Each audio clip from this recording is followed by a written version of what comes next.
Hello, my fellow Americans.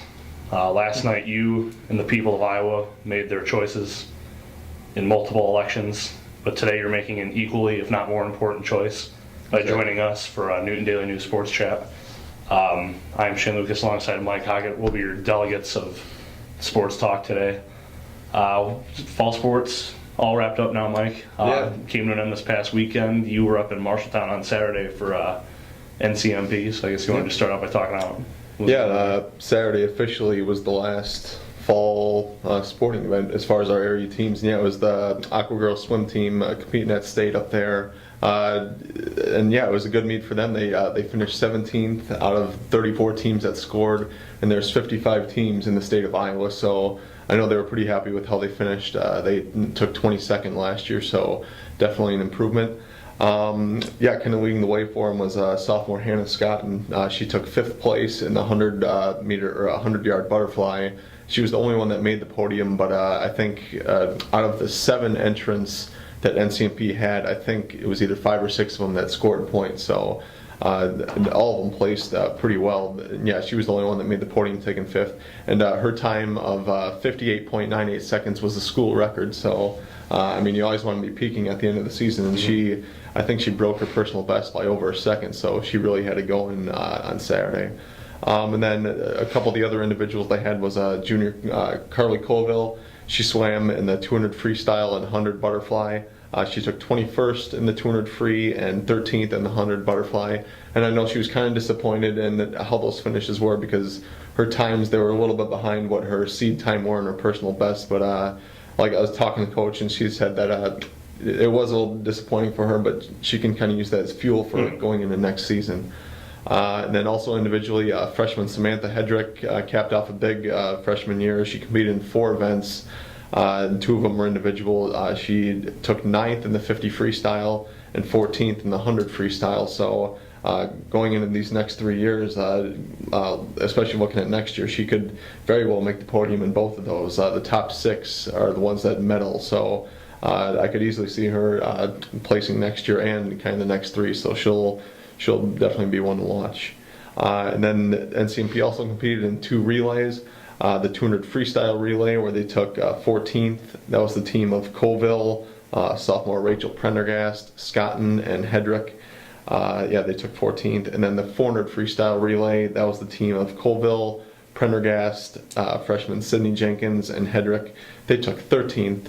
And that pretty much wraps up the rundown for them. And the biggest thing to note is that all 5 of those girls that competed on Saturday, they all return next year. Colville's the oldest of them, and she's just a junior. So they competed. They had 7 entrants, and with all those girls returning, and I gotta think that they're going to have at least 1 or 2 other girls that didn't make it to state this year that will next year. So. Like I said, they took 17th this year. I definitely think that they're going to place even better next year then. I think it was Hannah, the story that you wrote, was talking about her nerves last year as a freshman, coming back, kind of getting a lot over those. The swim meets I've been, or the state swim meets I've been to, it's real, scripted, where you have to be at this place at this exact same time. You have to get walked out. Right. This exact certain spot. So I guess kind of the other members of the team, I guess would you say the younger members, do you think that affected them this year as well? They probably say it doesn't, because girls like Sydney Jenkins and Samantha Hedrick, they both competed in youth swimming. I know Hedrick, she competed at Marshalltown in the youth regionals, and I know Sydney Jenkins, she also competed in some big meets in youth swimming, but still, none of that, it doesn't really compare to what the state meet is like, where there's 3,000 people in the stands, and it's kind of just like some of the other meets where it's just unbelievably loud in there once things get to the final heats. And the girls say they can handle it pretty well, but I know talking to Carly Colville, she said her freshman year she was pretty overwhelmed with everything, and especially once it starts with the parade of teams, it's just, they say it just kind of gets your heart going so like crazy. And as far as what I saw, they handled themselves pretty well. And and then going and knowing that they all come back next year, that nerves shouldn't even be an issue at all.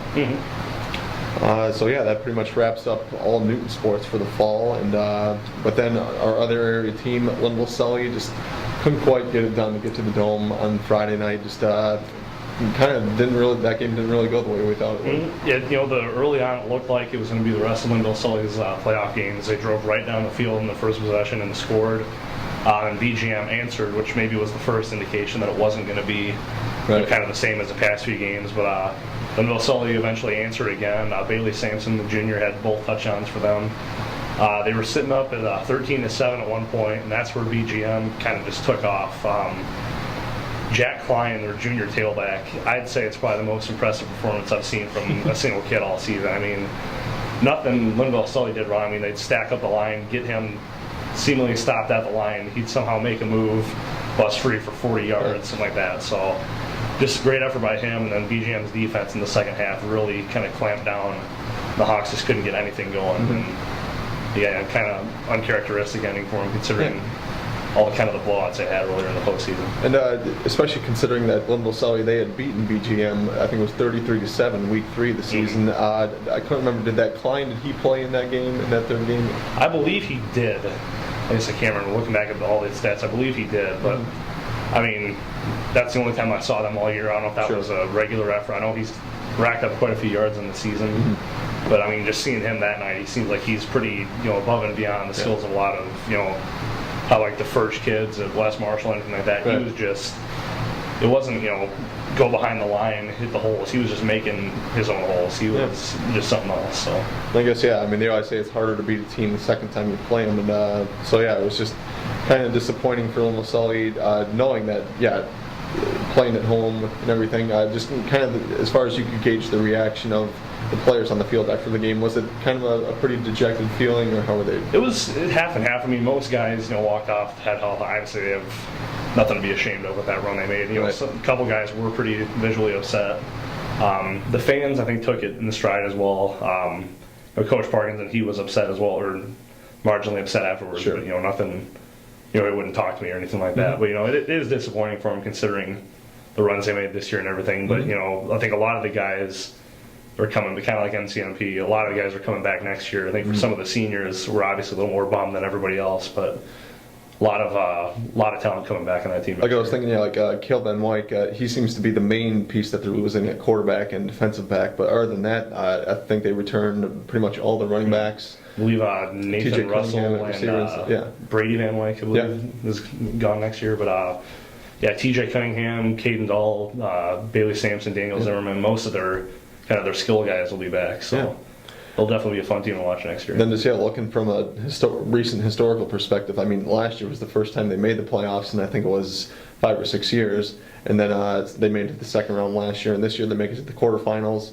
Just knowing that losing in the quarterfinals was a disappointment. I mean, that just kind of shows just the leaps and bounds that they've made in just 2 seasons with Coach Parkinson. I asked Coach Parkinson about that afterwards, if it feels good to be able to be in that position, and he just he had the diplomatic answer, he's just looking forward to next year already. Right. So I think he's definitely got that program moving in the right direction. He's charismatic young guy. So again, it should be fun to see what they do next year. And then that pretty much puts a wrap on Jasper County sports for the fall season. And then just only other thing going on this and the next weekend really are Iowa and Iowa State football. 2 teams still looking. They need to do some work to get to a bowl game. The Hawkeyes, losers of 3 straight. This has got to be kind of a weird thing for Iowa fans. I can't remember the last time that Iowa had a losing record. They're 4-5 right now at this point of the season. I know it's had to be a few years. So they still got to win at least 2 of their last 3 games to get to a bowl game, and you got to think one of them's got to come this Saturday against Purdue, a team that's also had their struggles. I think they've lost 4 or 5 straight.